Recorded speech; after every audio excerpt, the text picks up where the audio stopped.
నమస్తే. మన తెలుగు టీవీ ఆరోగ్య సంజీవిని కార్యక్రమానికి స్వాగతం.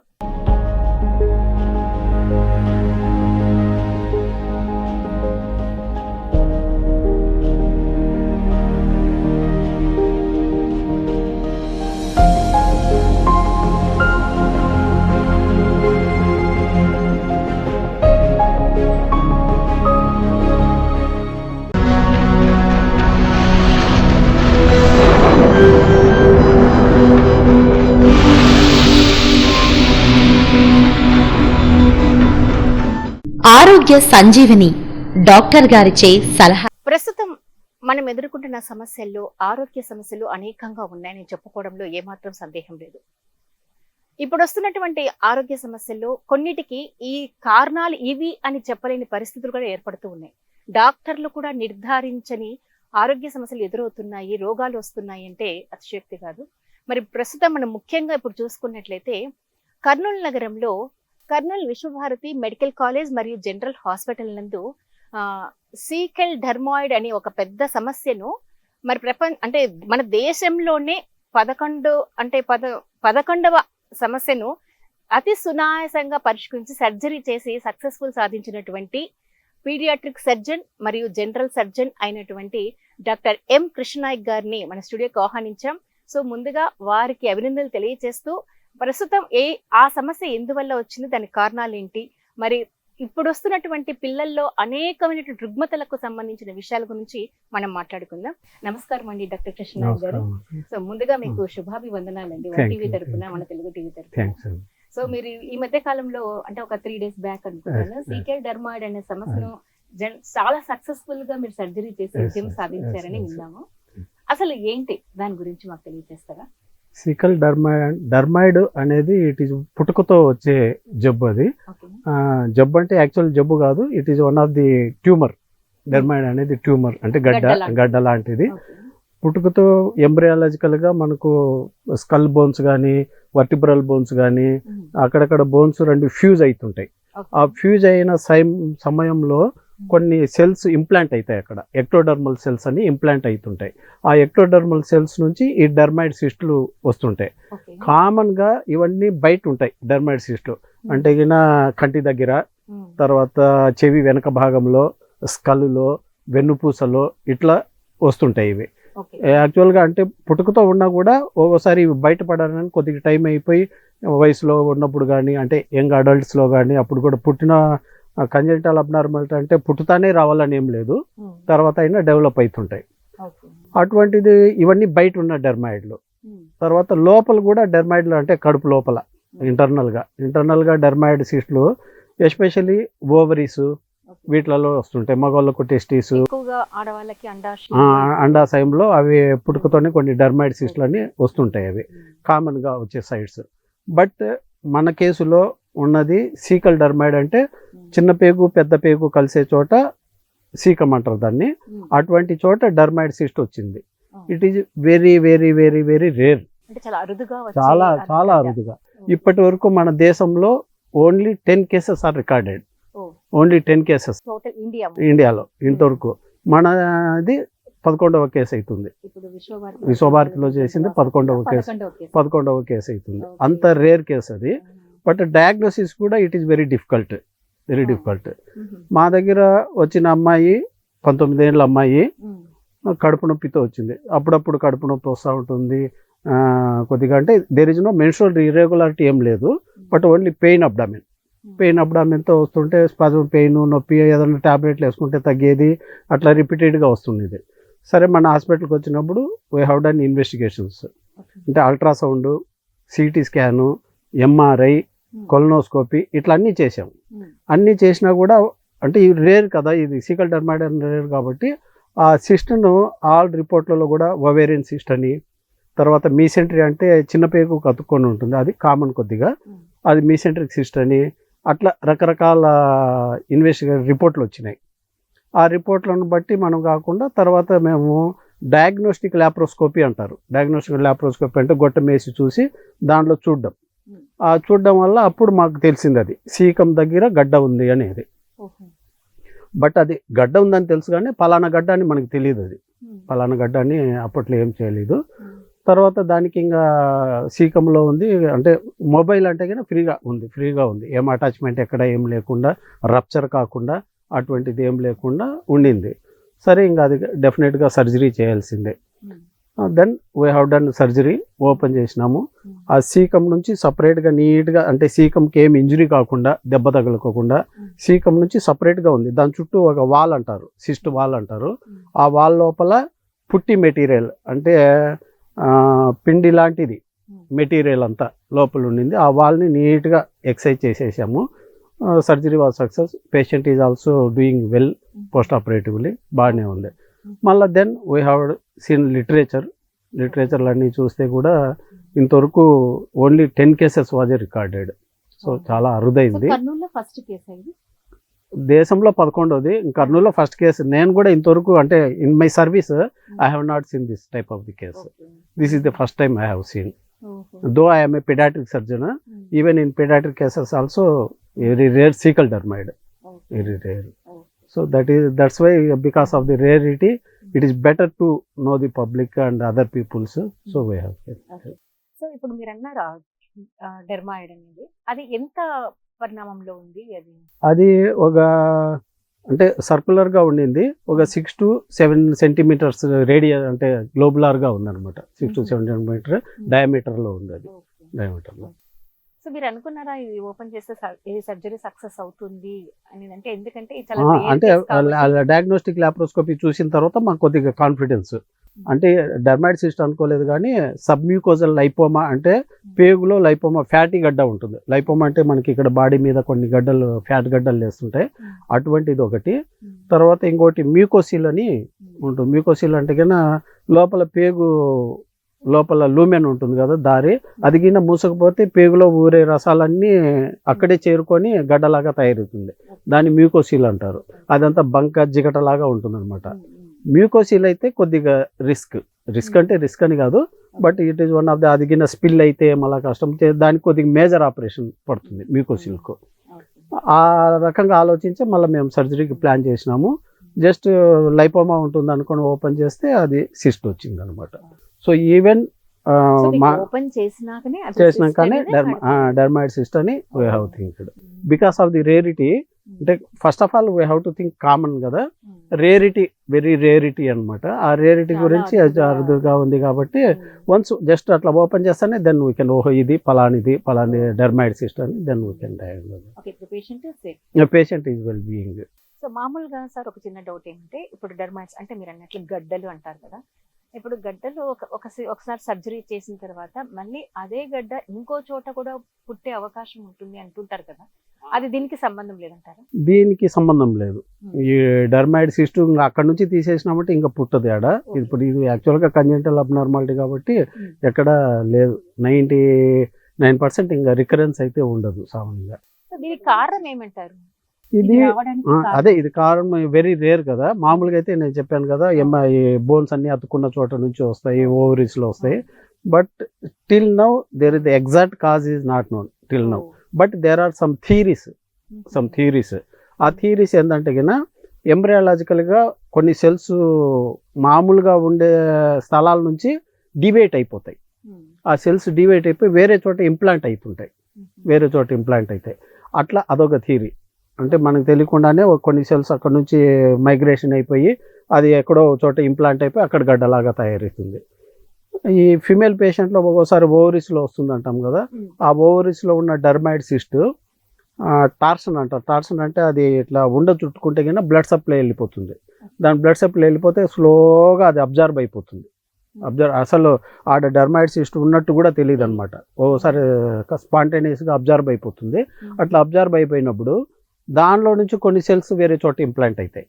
ఈ ఓవరీస్ పక్కనే సీకం ఉంది కాబట్టి అక్కడ ఇంప్లాంట్ అయ్యే పాసిబిలిటీస్ ఉన్నాయి.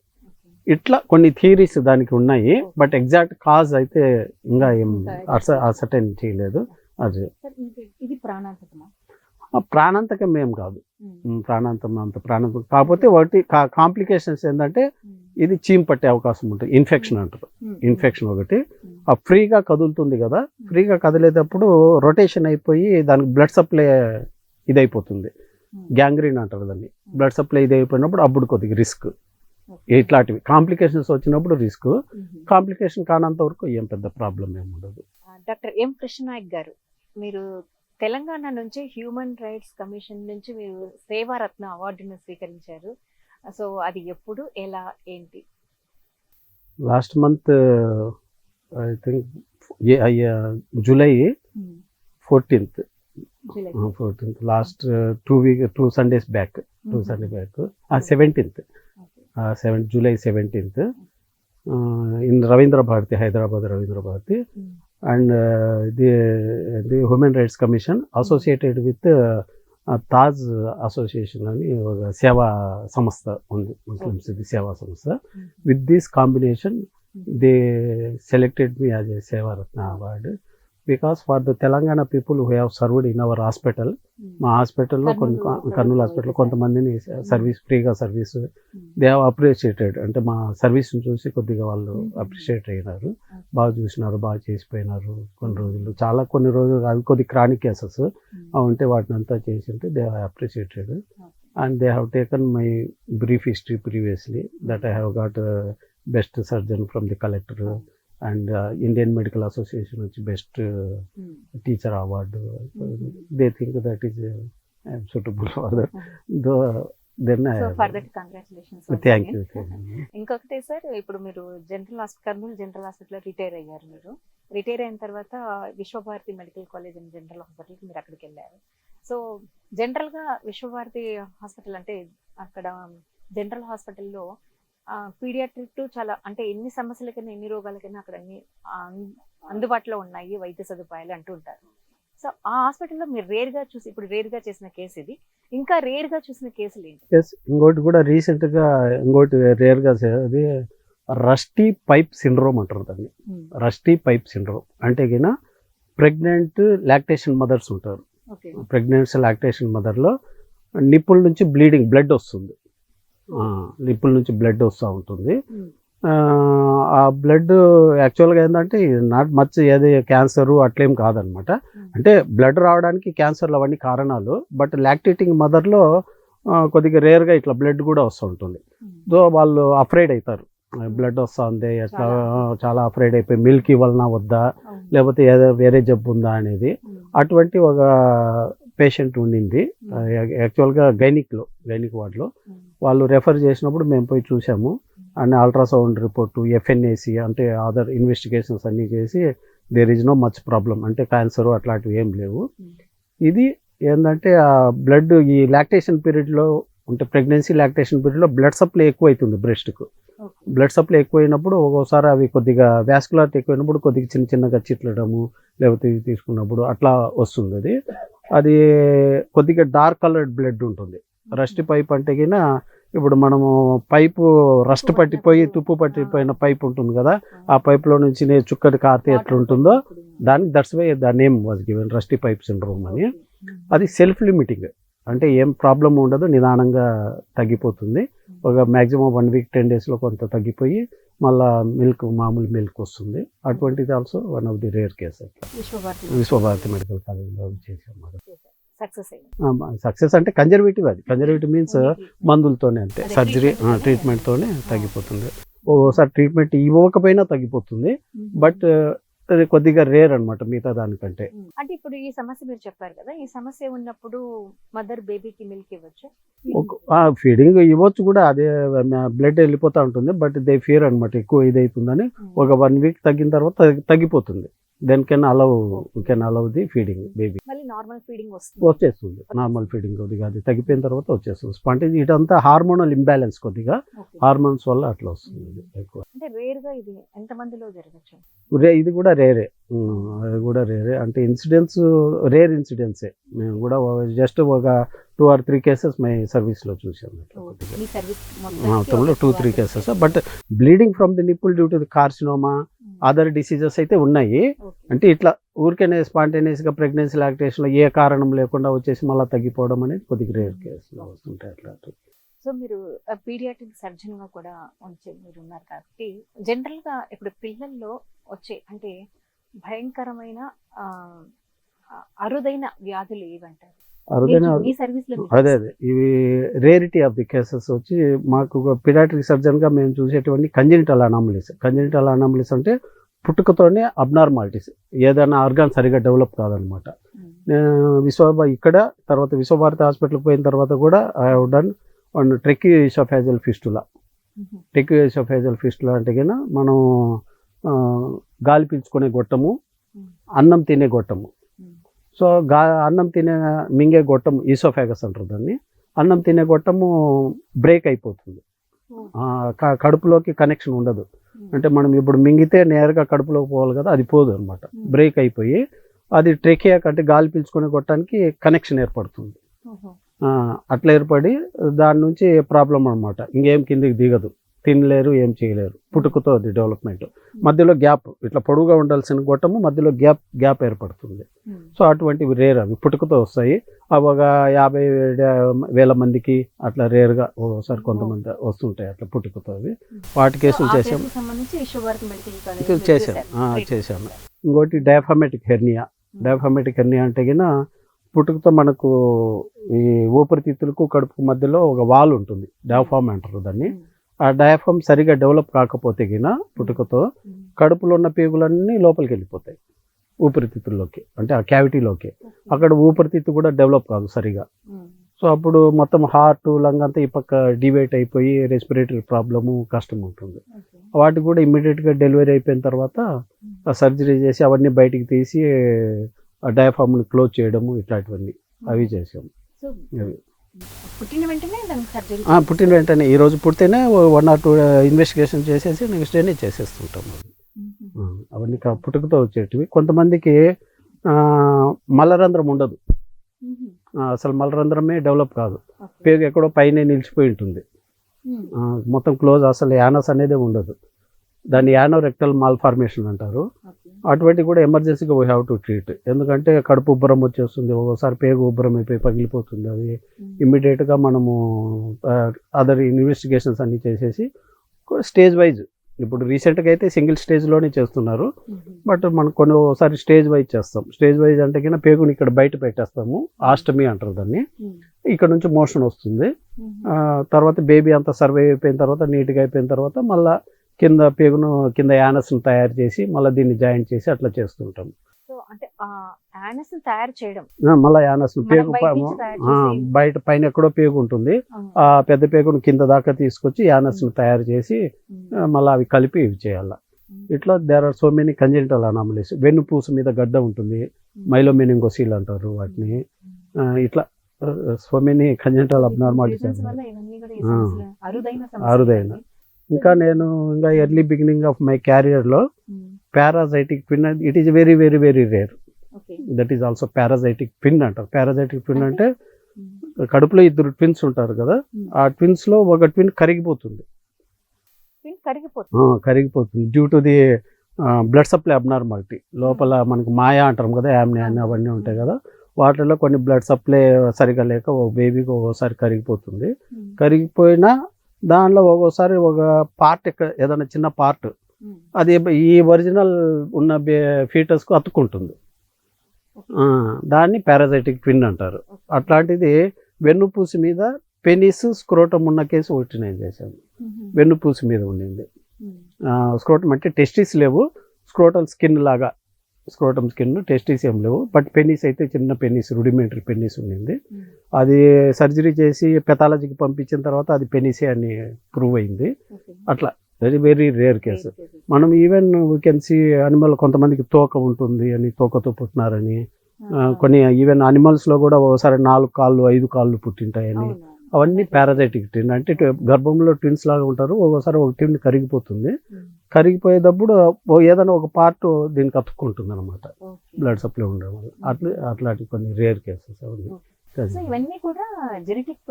ఇవన్నీ జెనెటికల్ ప్రాబ్లమ్.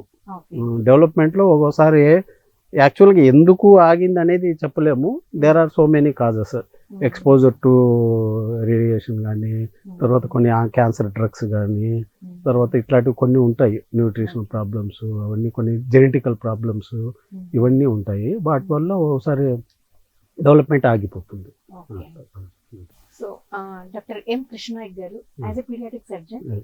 ఇప్పుడు పిల్లలు ఆరోగ్యవంతంగా పుట్టాలంటే Mm. ప్రెగ్నెన్సీ టైంలోనే మదర్స్ ఎటువంటి జాగ్రత్తలు తీసుకోవాలి? ఇట్ ఈస్ చాలా ఇంపార్టెంట్ అండి ప్రెగ్నెన్సీలో. Mm. సో ప్రెగ్నెన్సీలో ఏదైనా వైరల్ ఇన్ఫెక్షన్ లేకుండా చూసుకోవాలి, న్యూట్రిషన్ బాగుండాలి మదర్కు, Mm. తర్వాత రెగ్యులర్ స్కానింగ్ చెకప్ చేసుకుంటూ ఉండాలి. ఏదైనా అబ్నార్మాలిటీ బయటపడితే రెగ్యులర్గా చేసుకుంటూ అది ప్రోగ్రెస్ అవుతా ఉందా లేదా, Mm. ఒకవేళ నిలిచిపోయిందా. కొన్ని డిసీజెస్, కొన్ని కంజెంటల్ అబ్నార్మాలిటీస్ అవి అఫిషియల్గా అంటే లీగల్గా better to go to abortion. Okay. కొన్ని ఇప్పుడు 2 కిడ్నీలు లేవు, Mm. సో అటువంటి case it is better to abortion. Okay. కొంతమందికి యానెన్సెఫలీ అంటే బ్రెయిన్ డెవలప్ కాదు, Mm. అవి బెటర్ టు అబార్షన్. అట్లా అవి ముందుగానే చూసుకొని మనం ఇవి చేసుకోవచ్చు. ఈ దీనిలో కూడా రెగ్యులర్ చెకప్ చేసుకుంటుంటే ఎంతవరకు ఉందనేది అట్లాంటివి తీసుకోవాలా. కొన్ని folic acid tablets is most important for prevention of the neurological conditions. అంటే న్యూరలాజికల్ అంటే నరాలకు సంబంధించింది. ఈ మైలోమెనిక్ వెన్నుపూస మీద గడ్డ పుట్టడము, ఇవన్నీ కొన్ని వాటిని ఫోలిక్ యాసిడ్ అనేది ప్రివెంట్ చేస్తుంది కొద్దిగా. So folic acid, iron, nutrition, exposure to unnecessary other డ్రగ్స్కి ఎక్స్పోజర్ కాకుండా, ఎక్కువగా ఇది ఉండకుండా వాటి చూసుకుంటే కొద్దిగా మనం ప్రివెంట్ కంపల్సరీ స్కానింగ్ అయితే రెగ్యులర్ చెకప్ అయితే ఇట్ ఇస్ బెటర్. అంటే జనరల్ గా educateds, well established people automatic గా అలా కామన్ గా జరిగిపోతుంది. బట్ లేబర్, బిలో పావర్టీ ఉన్న వాళ్ళందరూ కూడా ప్రెగ్నెంట్ అయినాక డాక్టర్ దగ్గరికి ఎందుకు, మనకు తెలిసిందే కదా అని ఒక నిర్లక్ష్యంతో ఉంటారు. వాళ్ళు స్కానింగ్ చేయించుకోవాలంటే కరెక్ట్ రైట్ టైం ఏది అంటారు? అంటే ఈ కంజెంటల్ అబ్నార్మాలిటీస్ అన్ని ఆఫ్టర్ 10 వీక్స్ 24 వీక్స్ అట్లా కనిపిస్తుంటాయి. 24 వీక్స్ ఆఫ్టర్ అంటే ఫస్ట్ ట్రైమిస్టర్ కాకుండా సెకండ్ ట్రైమిస్టర్ నుంచి మనకు బాగా మొదలవుతుంది, తెలుస్తుంది సెకండ్ ట్రైమిస్టర్ నుంచి. ఒకవేళ మైనర్ ఉంటే కన్నా most of these congenital problems are treatable అంటే డెలివరీ అయిన తర్వాత మళ్ళీ మనం ట్రీట్ చేయొచ్చు అవన్నీ. మోస్ట్లీ 5th మంత్ కంపల్సరీ ఒక స్కానింగ్ చేసుకుంటాడు రెగ్యులర్గా. అది ఎంత ప్రోగ్రెస్ అవుతా ఉందా లేదా ఆటోకి నిలిచిపోయిందా అనేది మనం చూసుకుంటూ ఉంటే బెటర్ అనమాట. అది మనం మోస్ట్ ఆఫ్ ది ట్రీటబుల్ కాబట్టి ఇటువంటివన్నీ ఇన్స్టిట్యూషనల్ డెలివరీ అయితే బెటర్. అంటే హాస్పిటల్, ఏదైనా ఒక హాస్పిటల్ కానీ కాలేజ్ హాస్పిటల్ అంటే ఇంటికాడ కాకుండా ఇన్స్టిట్యూషనల్ డెలివరీ అయితే కొద్దిగా వెంటనే బేబీకి మనం రీసెస్టికేషన్ చేసి ఏదైనా చేసుకోవడానికి అవకాశం ఉంటుంది. సో ఇక్కడ మీరు ఇన్స్టిట్యూషనల్ డెలివరీస్ అని ఒక మాట అన్నారు కాబట్టి ఒక డౌట్ అడుగుతున్నా. అంటే మీరు రిటైర్ అయ్యారు, ఇప్పుడు గవర్నమెంట్ హాస్పిటల్ రిటైర్ అయ్యారు, కర్నూలు గవర్నమెంట్ హాస్పిటల్. యాక్చువల్ గా కర్నూలు నగరం అంటే వైద్యశాలకు చాలా ఫేమస్ కర్నూలు. సో మీరు జాయిన్ అయినప్పటి నుంచి రిటైర్ అయ్యేంత వరకు ఆ డెవలప్మెంట్ ఇంతవరకు గతంలో చూసుకున్నట్లయితే ఇంటి దగ్గరే కాన్పులు అయ్యేవారు. సో కొంచెం గవర్నమెంట్ కానీ అవగాహన ఇస్తూ ఇట్లా డాక్టర్స్ అవగాహన ఇస్తే ఇప్పుడు అంతా హాస్పిటలైజేషన్ కే వస్తున్నారు. ఇప్పుడు 90% బాగానే ఎలా వస్తుంది. అనిపిస్తుంది ఇప్పుడు కెరీర్ స్టార్టింగ్ కి? అప్పటికి ఇప్పటికి చాలా తేడా ఉంది. అప్పుడు అసలు బిగినింగ్ లో అల్ట్రాసౌండ్ ఎక్కడ ఉంది? అల్ట్రాసౌండ్ కూడా తక్కువ. అప్పుడు రాను అల్ట్రాసౌండ్ డెవలప్ అయ్యి, సిటీ స్కాన్లు డెవలప్ అయ్యి, ఇన్వెస్టిగేషన్ ప్రొసీజర్స్ అన్ని డెవలప్ అయ్యి, అండ్ ఆల్సో అవగాహన, పేషెంట్ల అవగాహన కూడా పెరుగుతూ వచ్చింది అనమాట. వాళ్ళ అవగాహనలో పెరగడం వల్ల ఇప్పుడు ఇంప్రూవ్మెంట్ ఉంది బాగా. అంటే ఇవన్నీ ఎందుకంటే మెటర్నల్ అండ్ పీడియాట్రిక్ మార్టాలిటీ అంటే డెత్ రేట్ తగ్గించడానికి చాలా అవకాశం. ఇప్పుడు ఇంతకుముందు ఉన్న డెత్ రేట్ కంటే ఇప్పుడు డెత్ రేట్ చాలా తగ్గిపోయింది, మెటర్నల్ పీడియాట్రిక్ డెత్ రేట్లు. ఎందుకంటే కంటిన్యూ చెకప్ ఉంటుంది.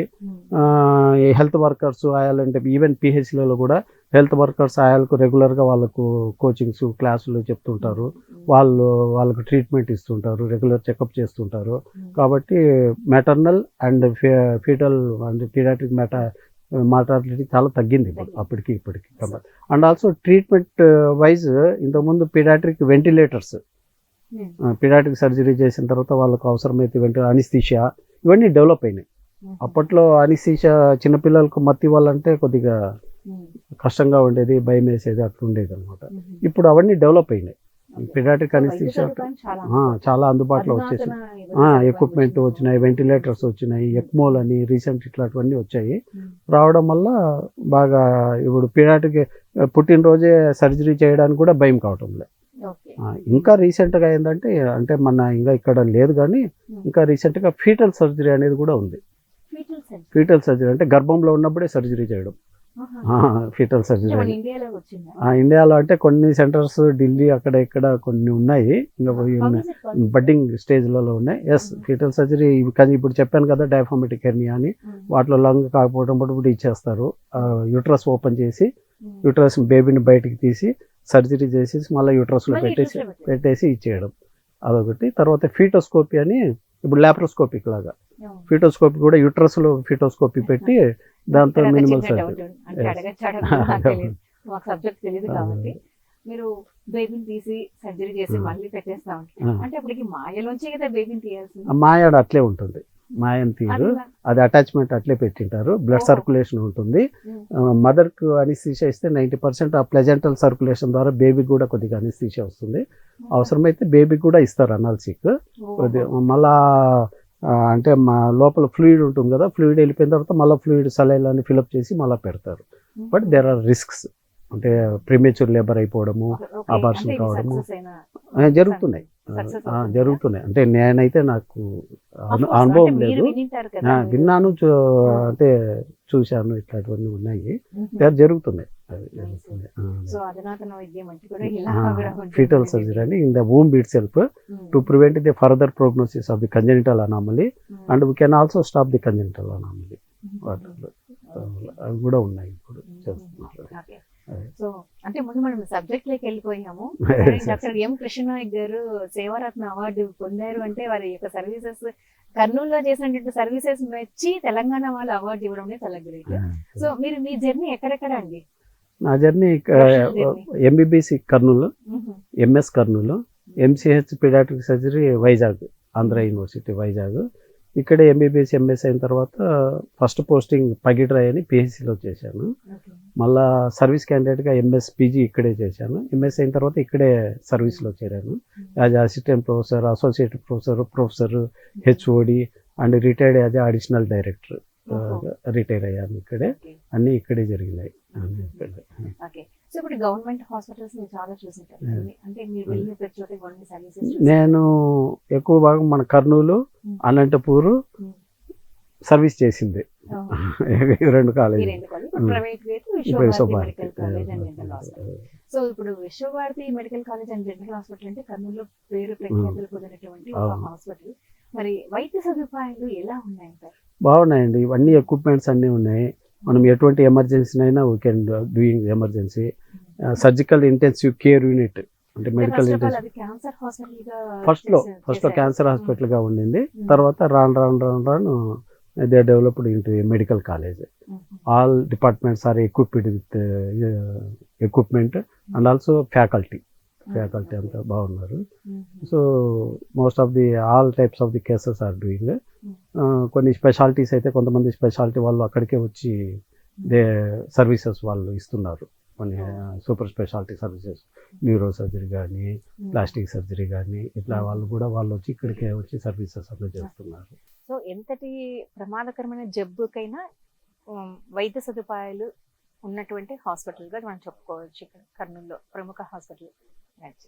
ఓకే, కృష్ణనాయక్ గారు, మరి హ్యూమన్ స్పామ్ లైఫ్ బాగా పెరుగుతుంది ఇప్పుడు మనకి, అంటే హెల్త్ మీద అవేర్నెస్ రావడం కానీ, డాక్టర్ ఇలాంటి వైద్య సదుపాయాలు, ఆధునిక వైద్య సదుపాయాలు అందుబాటులో ఉండడం అనేది, కానీ సడన్ డెత్స్ అనేది ఇంకా మనం చూస్తూనే ఉన్నాం చాలా.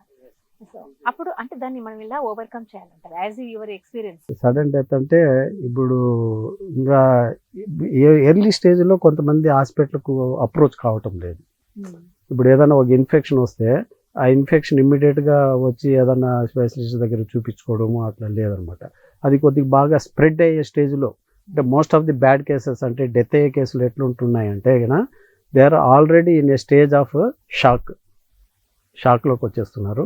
అండ్ మల్టీ ఆర్గాన్ అంటే లివరు, కిడ్నీ, హార్ట్, బ్రెయిన్ ఇట్లా దాదాపు ఆ స్టేజ్లో వస్తున్నాయి.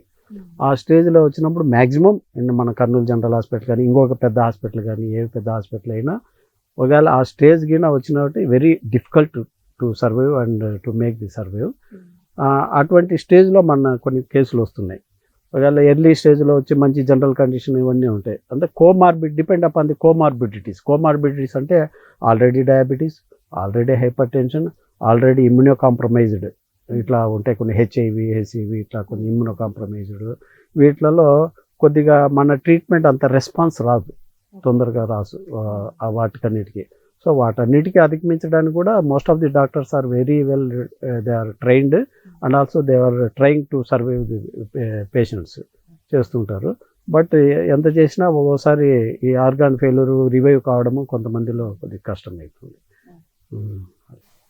సో డాక్టర్ ఎం కృష్ణనాయక్ గారు, మీరు చేసినటువంటి అరుదైన జబ్బులకు అందించినటువంటి చికిత్సలు, సర్జరీస్ గురించి, వాటి నుంచి పొందినటువంటి సక్సెస్ గురించి చాలా చక్కగా తెలియజేశారు.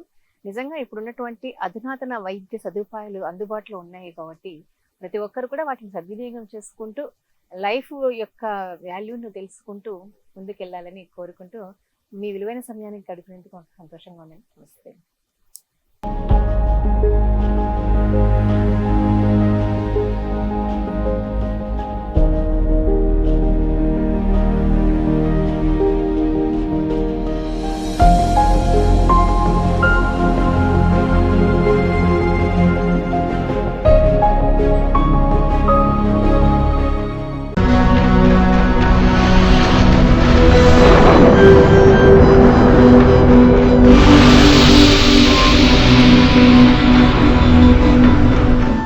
ఆరోగ్య సంజీవని డాక్టర్ గారిచే సలహా.